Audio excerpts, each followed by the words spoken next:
ನಮಸ್ಕಾರ ವೀಕ್ಷಕರೇ. 60ರ ನಂತರ ಮರೆತು ಬಿಡಿ ಈ 7 ಅಭ್ಯಾಸಗಳು. ವೃದ್ಧರು ಪ್ರತಿದಿನ ಏಕೆ ದುರ್ಬಲರಾಗುತ್ತಾರೆ? ನಿಜವಾದ ಸತ್ಯವನ್ನು ತಿಳಿಯೋಣ. ಗೆಳೆಯರೇ, ಒಂದು ಸತ್ಯ ಹೇಳುತ್ತೇನೆ. 60 ವಯಸ್ಸಿನ ನಂತರ ದೇಹ ಇದ್ದಕ್ಕಿದ್ದಂತೆ ದುರ್ಬಲವಾಗುವುದಿಲ್ಲ. ಅದನ್ನು ನಿಧಾನವಾಗಿ ದುರ್ಬಲಗೊಳಿಸುತ್ತದೆ ಆ 7 ಅಭ್ಯಾಸಗಳು. ಆದ್ದರಿಂದಾಗಿ ದೇಹ ದುರ್ಬಲವಾಗುತ್ತದೆ. ಹೌದು, ಅದೇ ಅಭ್ಯಾಸಗಳು ನಾವು ಸಾಮಾನ್ಯವೆಂದು ಭಾವಿಸಿ ವರ್ಷಗಳಿಂದ ಮಾಡುತ್ತಾ ಬಂದಿದ್ದೇವೆ. ಆದರೆ ಈ ಸಣ್ಣ ಸಣ್ಣ ತಪ್ಪುಗಳಿಂದಾಗಿ ಕಾಲುಗಳಲ್ಲಿ ಶಕ್ತಿ ಕಡಿಮೆಯಾಗುತ್ತದೆ.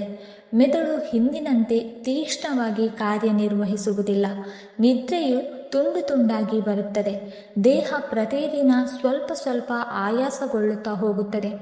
ನಿಮ್ಮ ವಯಸ್ಸು 60ಕ್ಕಿಂತ ಹೆಚ್ಚಿದ್ದರೆ ಅಥವಾ ಮನೆಯಲ್ಲಿ ಯಾರಾದರೂ ವೃದ್ಧರಿದ್ದರೆ ಈ ವಿಡಿಯೋವನ್ನು ಗಮನವಿಟ್ಟು ಕೇಳಿ.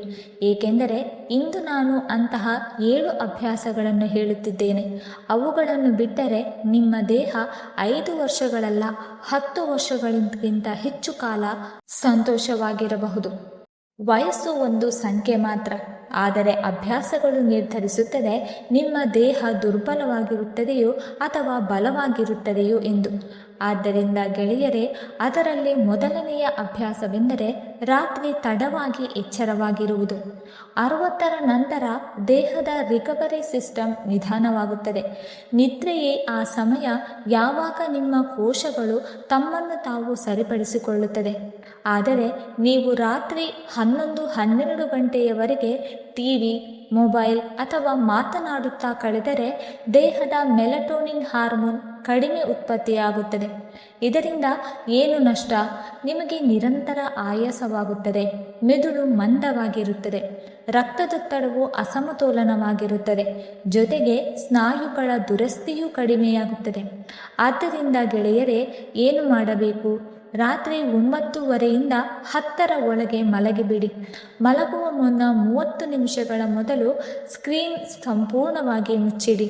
ಸ್ವಲ್ಪ ಸಂಗೀತ ಅಥವಾ ಬೆಚ್ಚಗಿನ ಹಾಲು ಕುಡಿಯಿರಿ.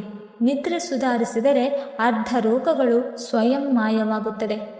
ಈಗ ಮಾತನಾಡೋಣ ಸಂಖ್ಯೆ 2ರ ಬಗ್ಗೆ. ಬೆಳಿಗ್ಗೆ ಎದ್ದ ನಂತರ ನೀರು ಕುಡಿಯದಿರುವುದು. 60ರ ನಂತರ ನಿರ್ಜಲೀಕರಣ ಬೇಗನೆಯಾಗುತ್ತದೆ. ಬೆಳಿಗ್ಗೆ ಖಾಲಿ ಹೊಟ್ಟೆ ನೀರು ಕುಡಿಯದಿರುವುದು ಎಂದರೆ ದೇಹದಲ್ಲಿ ಸಂಗ್ರಹವಾದ ಕೊಳೆಯುತ್ತಿರುವ ವಸ್ತುಗಳು ಮತ್ತೆ ರಕ್ತದಲ್ಲಿ ಬೆರೆಯುವುದು. ಆದ್ದರಿಂದ ಗೆಳೆಯರೇ, ಹಾಗೆ ಮಾಡದಿದ್ದರೆ ಏನು ನಷ್ಟಗಳಾಗುತ್ತದೆ? ಮಲಬದ್ಧತೆ, ಅನಿಲ ಮತ್ತು ಮೂತ್ರಪಿಂಡಗಳ ಮೇಲೆ ಹೆಚ್ಚುವರಿ ಹೊರೆ ಬೀಳುತ್ತದೆ. ರಕ್ತ ದಪ್ಪವಾಗುತ್ತದೆ. ಆದ್ದರಿಂದ ಗೆಳೆಯರೇ, ಏನು ಮಾಡಬೇಕು? ಬೆಳಿಗ್ಗೆ ಎದ್ದು 1 ಗ್ಲಾಸ್ ಬೆಚ್ಚಗಿನ ನೀರು ಕುಡಿಯಬೇಕು. ಬೇಕಾದರೆ ನಿಂಬೆ ಮತ್ತು ಜೇನು ಜೊತೆಗೆ ತೆಗೆದುಕೊಳ್ಳಬಹುದು ಮತ್ತು ಆ ನೀರನ್ನು ತಾಮ್ರದ ಪಾತ್ರೆಯಲ್ಲಿ ಇರಿಸಿ ಕುಡಿಯಿರಿ. ಬೆಳಕಿನ ನೀರು ವೃದ್ಧರಿಗೆ ಅಮೃತದಂತಿದೆ. ಈಗ ಮಾತನಾಡೋಣ ಅಭ್ಯಾಸ ಸಂಖ್ಯೆ 3ರ ಬಗ್ಗೆ. ಚೆನ್ನಾಗಿ ಅಗಿಯದೆ ತ್ವರಿತವಾಗಿ ಆಹಾರ ತಿನ್ನುವುದು. ವಯಸ್ಸು ಹೆಚ್ಚಾದಂತೆ ಅಗಿಯುವ ಶಕ್ತಿಯೂ ಕಡಿಮೆಯಾಗುತ್ತದೆ. ಆದರೆ ಅಗಿಯದೆ ಆಹಾರವನ್ನು ನೇರವಾಗಿ ಹೊಟ್ಟೆಗೆ ಹಾಕುವುದು ಹೊಟ್ಟೆಯ ಮೇಲೆ ದಾಳಿಯಂತೆ. ಹಾಗೆ ಮಾಡುವುದರಿಂದ ನಿಮಗೆ ಏನು ನಷ್ಟವಾಗುತ್ತದೆ? ಅನಿಲ ಮತ್ತು ಆಮ್ಲೀಯತೆ ಉಂಟಾಗುತ್ತದೆ. ಪೌಷ್ಟಿಕಾಂಶಗಳು ಸರಿಯಾಗಿ ಜೀರ್ಣವಾಗುವುದಿಲ್ಲ. ಜೊತೆಗೆ ಸ್ನಾಯುಗಳು ದುರ್ಬಲವಾಗಿಯೇ ಉಳಿಯುತ್ತದೆ ಮತ್ತು ತೂಕವು ಅಸ್ಥಿರವಾಗುತ್ತದೆ. ಆದ್ದರಿಂದ ಗೆಳೆಯರೇ, ಏನು ಮಾಡಬೇಕು? ಪ್ರತಿ ತುತ್ತನ್ನು 25ರಿಂದ 30 ಬಾರಿ ಅಗಿದು ಅಗಿದು ತಿನ್ನಬೇಕು. ಆಹಾರ ತಿನ್ನುವಾಗ ಟಿವಿ, ಮೊಬೈಲ್ ಮುಚ್ಚಿಡಿ. ನಿಧಾನವಾಗಿ ತಿನ್ನಿ, ತ್ವರಿತವಾಗಿ ತಿನ್ನಬೇಡಿ. ನೀವು ಆಹಾರವನ್ನು ಹೇಗೆ ತಿನ್ನುತ್ತೀರೋ ಹಾಗೆಯೇ ನಿಮ್ಮ ಆರೋಗ್ಯವು ರೂಪುಗೊಳ್ಳುತ್ತದೆ. ಆದ್ದರಿಂದ ಗೆಳೆಯರೇ, ನೀವು ನಿಧಾನವಾಗಿ ಅಗಿದು ಅಗಿದು ತಿನ್ನಬೇಕು. ಮುಂದೆ ಹೆಜ್ಜೆ ಹಾಕಿ ಮತ್ತು ಆ 7 ಅಭ್ಯಾಸಗಳ ಮುಂದೆ ಮಾತನಾಡೋಣ. ಅವು 60ರ ನಂತರ ನಮ್ಮ ದೇಹವನ್ನು ನಿಧಾನವಾಗಿ ಒಳಗಿನಿಂದ ಕುಗ್ಗಿಸುತ್ತದೆ. ಮತ್ತು ಅತ್ಯಂತ ಅಪಾಯಕಾರಿ ವಿಷಯವೆಂದರೆ ಜನರು ಇದನ್ನು ಸಾಮಾನ್ಯವೆಂದು ಭಾವಿಸಿ ವರ್ಷಗಳವರೆಗೆ ಮಾಡುತ್ತಲೇ ಇರುತ್ತಾರೆ.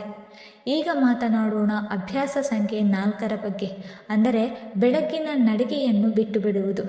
ಗೆಳೆಯರೇ, ಸತ್ಯ ಹೇಳುತ್ತೇನೆ ಎಂದರೆ 60 ವಯಸ್ಸಿನ ನಂತರ ನಡೆಯುವುದು ಯಾವುದೇ ವ್ಯಾಯಾಮಕ್ಕಿಂತ ಕಡಿಮೆಯಿಲ್ಲ.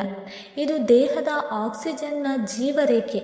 ಯಾರಾದರೂ ವೃದ್ಧರು ಈಗ ಏನು ನಡೆಯುವುದು, ಕಾಲುಗಳು ನೋವುತ್ತದೆ ಎಂದು ಹೇಳಿದರೆ ವಾಸ್ತವಕ್ಕೆ ಈ ಉತ್ತರವು ತೋರಿಸುತ್ತದೆ ದೇಹಕ್ಕೆ ನಡೆಯುವುದು ಅಗತ್ಯವಿದೆ ಎಂದು.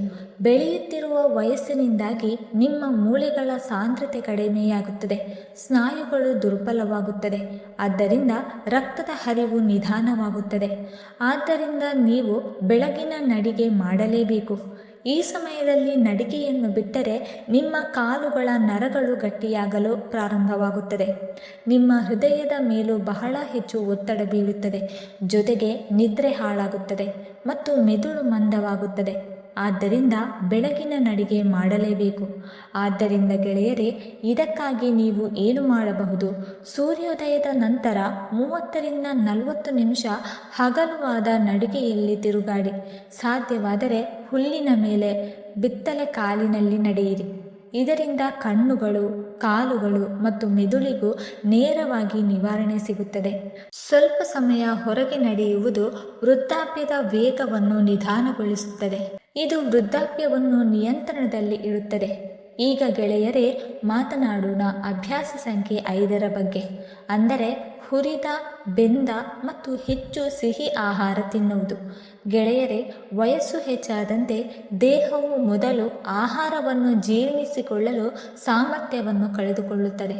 ಹೊಟ್ಟೆಯ ರಸಗಳು, ಅಂದರೆ ಜೀರ್ಣಕ ರಸಗಳು ಕಡಿಮೆ ಉತ್ಪತ್ತಿಯಾಗುತ್ತದೆ. ಇದರಿಂದ ಯಕೃತ್ ನಿಧಾನವಾಗಿ ಕಾರ್ಯನಿರ್ವಹಿಸುತ್ತದೆ.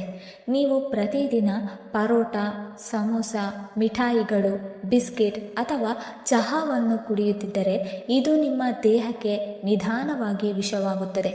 ಇದರಿಂದ ನಷ್ಟಗಳು, ಕೊಲೆಸ್ಟ್ರಾಲ್ ಹೆಚ್ಚಾಗುತ್ತದೆ, ಹೃದಯದಲ್ಲಿ ಬ್ಲಾಕೇಜ್ನ ಅಗತ್ಯ ಹೆಚ್ಚಾಗುತ್ತದೆ, ಸಕ್ಕರೆಯ ಮಟ್ಟವೂ ಏರುಪೇರಾಗುತ್ತದೆ, ಮೂಳೆಗಳು ದುರ್ಬಲವಾಗುತ್ತದೆ ಮತ್ತು ಹೊಟ್ಟೆಯು ಯಾವಾಗಲೂ ಭಾರವಾಗಿರುತ್ತದೆ. ಆದ್ದರಿಂದ ಗೆಳೆಯರೇ, ಏನು ಮಾಡಬೇಕು ಎಂದರೆ ಬೆಳಿಗ್ಗೆ ಎದ್ದ ನಂತರ ಉಗುರು ಬೆಚ್ಚಗಿನ ಮನೆಯ ತಾಜಾ ಆಹಾರ ತಿನ್ನುವಾಗ ಉಗುರು ಬೆಚ್ಚಗಿನ ಮನೆಯ ತಾಜಾ ಆಹಾರ ತಿನ್ನಿ. ದಾಲ್, ಸೂಪು, ದಲಿಯ ರೊಟ್ಟಿ, ಋತುಮಾನದ ಹಸಿರು ತರಕಾರಿಗಳು ಇವು ನಿಮ್ಮ ಆರೋಗ್ಯದ ನಿಜವಾದ ಔಷಧಿ. ಮತ್ತು ಮಿಠಾಯಿಗಳನ್ನು ಕಡಿಮೆ ಮಾಡಿ. ವಾರಕ್ಕೆ ಕೇವಲ 1 ಅಥವಾ 2 ಬಾರಿ ಮಾತ್ರ ತಿನ್ನಿ. ಈಗ ಗೆಳೆಯರೇ, ಮಾತನಾಡುತ್ತೇನೆ ಅಭ್ಯಾಸ ಸಂಖ್ಯೆ 6ರ ಬಗ್ಗೆ, ಅಂದರೆ ದಿನವಿಡೀ ಕುಳಿತುಕೊಂಡಿರುವುದು. ಗೆಳೆಯರೇ, ಇದು ವೃದ್ಧರಲ್ಲಿ ಅತ್ಯಂತ ವೇಗವಾಗಿ ವೃದ್ಧಾಪ್ಯಗೊಳಿಸುವ ಕೆಲಸ ಮಾಡುವ ಅಭ್ಯಾಸ. ಸ್ನಾಯುಗಳು 24 ಗಂಟೆಗಳಲ್ಲಿ ಸುಮಾರು 3% ದುರ್ಬಲವಾಗುತ್ತದೆ ಮತ್ತು ರಕ್ತದಲ್ಲಿ ಗೆಡ್ಡೆ ಕಟ್ಟುವುದು ಉಂಟಾಗುತ್ತಲೇ ಇರುತ್ತದೆ. ಅಂದರೆ ರಕ್ತ ಕಾಲುಗಳಲ್ಲಿ ಸಂಗ್ರಹವಾಗುತ್ತದೆ, ಮಂಡಿಗಳಲ್ಲಿ ಗುಡ್ಡೆ ಹೆಚ್ಚಾಗುತ್ತದೆ, ಮೆದುಳಿಗೆ ಸಿಗುವ ಆಕ್ಸಿಜನ್ನ ಮಟ್ಟವೂ ಕಡಿಮೆಯಾಗುತ್ತದೆ. ಇದೇ ಕಾರಣಕ್ಕೆ ಅನೇಕ ವೃದ್ಧರು ಈಗ ನಡೆಯುವ ಶಕ್ತಿಯೇ ಉಳಿಯಲಿಲ್ಲ ಎಂದು ಹೇಳುತ್ತಾರೆ. ಆದರೆ ಇದು ನಿಜವೇ? ಶಕ್ತಿ ಇಲ್ಲದಿರುವುದು ಇದರ ನಿಜವಾದ ಕಾರಣ. ಆದ್ದರಿಂದ ಗೆಳೆಯರೇ, ಏನು ಮಾಡಬೇಕು? ಪ್ರತಿ 30ರಿಂದ 40 ನಿಮಿಷಗಳ ನಂತರ ಕೇವಲ 2 ನಿಮಿಷ ನಡೆಯಲೇಬೇಕು. ಟಿವಿ ನೋಡುವಾಗ ಕಾಲುಗಳನ್ನು ಅಲ್ಲಾಡಿಸುತ್ತಾ ಇರಿ ಮತ್ತು ಸ್ವಲ್ಪ ಯೋಗಾಸನಗಳಾದ ತಾಡಾಸನ, ವಜ್ರಾಸನ ಮತ್ತು ಪವನಮುಕ್ತಾಸನ ಮಾಡಬೇಕು. ನಿಮ್ಮ ದೇಹ ನಿಮ್ಮ ಸ್ವಂತ ಯಂತ್ರ, ನೀವು ಅದನ್ನು ನೀವೇ ಚಲಾಯಿಸಬೇಕು. ಈಗ ಮಾತನಾಡೋಣ ಅಭ್ಯಾಸ ಸಂಖ್ಯೆ 7ರ ಬಗ್ಗೆ, ಅಂದರೆ ಚಹಾ, ಕಾಫಿ ಮತ್ತು ಮದ್ಯಪಾನ. ಗೆಳೆಯರೇ, 60ರ ನಂತರ ದೇಹಕ್ಕೆ ಬೇಕಾಗಿರುವುದು ಹೆಚ್ಚು ಜಲಸಂಚಯನ, ಅಂದರೆ ಕೆಫಿನ್ ಮತ್ತು ಆಲ್ಕೋಹಾಲ್ ಇದನ್ನು ವಿರುದ್ಧವಾಗಿ ಒಣಗಿಸುತ್ತದೆ. ದಿನಕ್ಕೆ 3-4 ಕಪ್ ಕಾಫಿ ಅಥವಾ ಚಹಾ ಕುಡಿಯುವುದು ನಿಮ್ಮ ದೇಹದಲ್ಲಿ ಕ್ಯಾಲ್ಸಿಯಂ ಕಡಿಮೆ ಮಾಡುತ್ತದೆ, ನಿಮ್ಮ ನಿದ್ರೆಯನ್ನು ಆರಿಸುತ್ತದೆ, ಜೊತೆಗೆ ಹೃದಯದ ಬಡಿತವನ್ನು ಹೆಚ್ಚಿಸುತ್ತದೆ, ಮೂಳೆಗಳು ಬೇಗ ಉಜ್ಜುತ್ತದೆ ಮತ್ತು ಮೂತ್ರಪಿಂಡಗಳ ಮೇಲೂ ಭಾರವಾಗುತ್ತದೆ. ಜೊತೆಗೆ ಹೆಚ್ಚು ಮದ್ಯಪಾನದಿಂದ ದೇಹದಲ್ಲಿ ಹೈ ಕೊಲೆಸ್ಟ್ರಾಲ್, ಅಂದರೆ ಟ್ರೈಗ್ಲಿಸರೈಡ್ ಹೆಚ್ಚಾಗುತ್ತದೆ. 60ರ ನಂತರ ದೇಹದ ಪ್ರತಿ ಅಂಗದ ವೇಗವನ್ನು ಕಡಿಮೆ ಮಾಡುತ್ತದೆ. ನಿಮ್ಮ ದೇಹದಲ್ಲಿ ಕಾಲುಗಳಲ್ಲಿ ನೋವು ಮತ್ತು ಕೈಕಾಲುಗಳಲ್ಲಿ ನೋವಿನ ದೂರು ಉಳಿದುಕೊಳ್ಳುತ್ತದೆ. ಆದ್ದರಿಂದ ಗೆಳೆಯರೇ, ಏನು ಮಾಡಬೇಕು ಎಂದರೆ ಚಹಾ ಅಥವಾ ಕಾಫಿಯ ಚಟವಿದ್ದರೆ 1 ಕಪ್ ಕುಡಿಯಬಹುದು. ಮದ್ಯ ಮತ್ತು ತಂಬಾಕನ್ನು ಸಂಪೂರ್ಣವಾಗಿ ಬಿಟ್ಟುಬಿಡಿ. ಇದಕ್ಕೆ ಬದಲಾಗಿ ನೀವು ತುಳಸಿ ಚಹಾ ಕುಡಿಯಬಹುದು, ಶುಂಠಿ ನೀರು ಕುಡಿಯಬಹುದು. ಇದರಿಂದ ರಕ್ತದಲ್ಲಿ ಹೈ BP ಸಮಸ್ಯೆಯೂ ಕಡಿಮೆಯಾಗುತ್ತದೆ. ಜೊತೆಗೆ ಬೆಚ್ಚಗಿನ ಜ್ಯೂಸ್ ಕುಡಿಯಬಹುದು, ಅಂದರೆ ಒತ್ತಡದಿಂದ ಬದುಕುವುದನ್ನು ಕಡಿಮೆ ಮಾಡುತ್ತದೆ. ಗೆಳೆಯರೇ, ವೃದ್ಧಾಪ್ಯದಲ್ಲಿ ಅತ್ಯಂತ ಹೆಚ್ಚು ನಷ್ಟವು ರೋಗಗಳಲ್ಲ, ಬದಲಿಗೆ ನಿಮ್ಮ ಚಿಂತೆ ಮಾಡುತ್ತದೆ. ವೃದ್ಧರು ಮನಸ್ಸಿನಲ್ಲಿ ಹೊರೆ ಹೊತ್ತುಕೊಂಡು ನಡೆದಾಗ ಮಕ್ಕಳು ಏನು ಮಾಡುತ್ತಿದ್ದಾರೆ, ಹಣ ಸರಿಯಾಗಿದೆಯೇ ಅಥವಾ ಇಲ್ಲವೇ, ನನ್ನ ರೋಗ ಹೆಚ್ಚಾಗದಿರಲಿ ಎಂದು ಈ ಒತ್ತಡ ವೃದ್ಧಾಪ್ಯದಲ್ಲಿ ನಿಮ್ಮ ಹೃದಯ, ಮೆದುಳು ಮತ್ತು ನಿಮ್ಮ ಪ್ರತಿರಕ್ಷಾ ವ್ಯವಸ್ಥೆಯನ್ನು ಸಂಪೂರ್ಣವಾಗಿ ದುರ್ಬಲಗೊಳಿಸುತ್ತದೆ. ಆದ್ದರಿಂದ ಗೆಳೆಯರೇ, ಏನು ಮಾಡಬೇಕು ಎಂದರೆ ಪ್ರತಿದಿನ 15 ನಿಮಿಷ ಖಂಡಿತವಾಗಿ ಧ್ಯಾನ ಮಾಡಿ, ದೇವರ ಹೆಸರು ಜಪಿಸಿ, ಸ್ವಲ್ಪ ಸಂಗೀತ ಕೇಳಿ ಮತ್ತು ಅತ್ಯಂತ ಮುಖ್ಯವಾದುದು ನಗುವುದನ್ನು ಮರೆಯಬೇಡಿ. ಯಾಕೆಂದರೆ ನಗುವಿಗಿಂತ ಉತ್ತಮ ಔಷಧ ಬೇರೆ ಇಲ್ಲ. 60ರ ವಯಸ್ಸಿನಲ್ಲಿ ವಯಸ್ಸು ನಿಮ್ಮನ್ನು ಬಡ್ಡನನ್ನಾಗಿ ಮಾಡುವುದಿಲ್ಲ, ನಿಮ್ಮ ಯೋಚನೆಯೇ ನಿಮ್ಮನ್ನು ಬುಡ್ಡನನ್ನಾಗಿ ಮಾಡುತ್ತದೆ. ಆದ್ದರಿಂದ ನೀವು ಒಳ್ಳೆಯದನ್ನು ಯೋಚಿಸಿದಾಗ ಸಕಾರಾತ್ಮಕವಾಗಿರುವ ನೀವು ವಯಸ್ಸಿನಲ್ಲಿ ಒಳ್ಳೆಯವರಾಗಿ ಉಳಿಯುತ್ತೀರಿ ಮತ್ತು ನಿಮ್ಮ ಆರೋಗ್ಯವೂ ಒಳ್ಳೆಯದಾಗಿರುತ್ತದೆ. ಈಗ ಮಾತನಾಡೋಣ ಈ 5 ಒಳ್ಳೆಯ ಅಭ್ಯಾಸಗಳ ಬಗ್ಗೆ. ನೀವು ಖಂಡಿತವಾಗಿ ಮಾಡಬೇಕು. ಮೊದಲನೆಯದು, ಬೆಳಿಗ್ಗೆ ಸೂರ್ಯನ ಬೆಳಕನ್ನು ಖಂಡಿತ ಪಡೆಯಿರಿ. ಇದರಿಂದ ವಿಟಮಿನ್ ಡಿ ನಿಮ್ಮ ಮೂಳೆಗಳಲ್ಲಿರುತ್ತದೆ ಮತ್ತು ನಿಮ್ಮ ಮನಸ್ಥಿತಿ, ನಿದ್ರೆ ಮತ್ತು ರೋಗ ನಿರೋಧಕ ಶಕ್ತಿಯೂ ಹೆಚ್ಚುತ್ತದೆ. 15 ನಿಮಿಷದ ಸೂರ್ಯನ ಬೆಳಕು ದೇಹಕ್ಕೆ ಸಾಕಷ್ಟು ಶಕ್ತಿ ನೀಡುತ್ತದೆ ಮತ್ತು ನೀವು ಸಂತೋಷವಾಗಿರುತ್ತೀರಿ. ಎರಡನೆಯದು, ದಿನಕ್ಕೆ 7-8 ಗ್ಲಾಸ್ ನೀರು ಕುಡಿಯುವುದು. ವಯಸ್ಸು ಹೆಚ್ಚಾದಂತೆ ದೇಹದಲ್ಲಿ ನೀರಿನ ಕೊರತೆಯ ಸಮಸ್ಯೆ ಕಂಡುಬರುತ್ತದೆ. ಆದ್ದರಿಂದ 7-8 ಗ್ಲಾಸ್ ನೀರು ಖಂಡಿತವಾಗಿ ಕುಡಿಯಿರಿ. ಇದರಿಂದ ನಿಮಗೆ ತಲೆ ತಿರುಗುವಿಕೆ, ಆಯಾಸ ಮತ್ತು ಮಲಬದ್ಧತೆಯ ಸಮಸ್ಯೆ ದೂರವಾಗುತ್ತದೆ. ಗಮನಿಸಿ, ಬಾಯಾರಿಕೆಯು ನಿರ್ಜಲೀಕರಣದ ಮೊದಲ ಲಕ್ಷಣ. ಆದ್ದರಿಂದ ಹೆಚ್ಚು ನೀರು ಕುಡಿಯುತ್ತಾ ಇರಿ. ಮೂರನೆಯದು, ಪ್ರತಿದಿನ 1 ಹಣ್ಣು. 60ರ ನಂತರ ದೇಹಕ್ಕೆ ಒಳ್ಳೆಯ ಪೋಷಣೆ ಸಿಗುವುದು ಬಹಳ ಮುಖ್ಯ. ಆದ್ದರಿಂದ ನೀವು ಸೇಬು, ಬಾಳೆಹಣ್ಣು ಅಥವಾ ಯಾವುದೇ ಋತುಮಾನದ ಹಣ್ಣು ಖಂಡಿತವಾಗಿ ತಿನ್ನಿ. 4ನೆಯದು, ಮಲಗುವ ಮುನ್ನ ಮನಸ್ಸನ್ನು ಶಾಂತವಾಗಿರಿಸಿ. ಒಂದು ಒಳ್ಳೆಯ ಶಾಂತಿಯ ಸಂಗೀತ ಕೇಳಿ, ದೇವರ ಧ್ಯಾನ ಮಾಡಿ. ಹೆಚ್ಚು ಮಲಗಬೇಡಿ, ಆಳವಾದ ನಿದ್ರೆ ಪಡೆಯಿರಿ ಮತ್ತು ಒಂದು ಉತ್ತಮ ಜೀವನವನ್ನು ನಡೆಸಿ. ಮನಸ್ಸನ್ನು ಶಾಂತವಾಗಿರಿಸುವುದರಿಂದ ನಿಮ್ಮ ನಿದ್ರೆ ಸಾಕಷ್ಟು ಉತ್ತಮವಾಗುತ್ತದೆ. 5ನೆಯದು, ನಗುವುದು ಮತ್ತು ಜನರೊಂದಿಗೆ ಮಾತನಾಡುವುದು. ಗೆಳೆಯರೇ, ವೃದ್ಧರಲ್ಲಿ ಅತಿ ದೊಡ್ಡ ಸಮಸ್ಯೆ ಒಂಟಿತನವೂ ಆಗಿದೆ.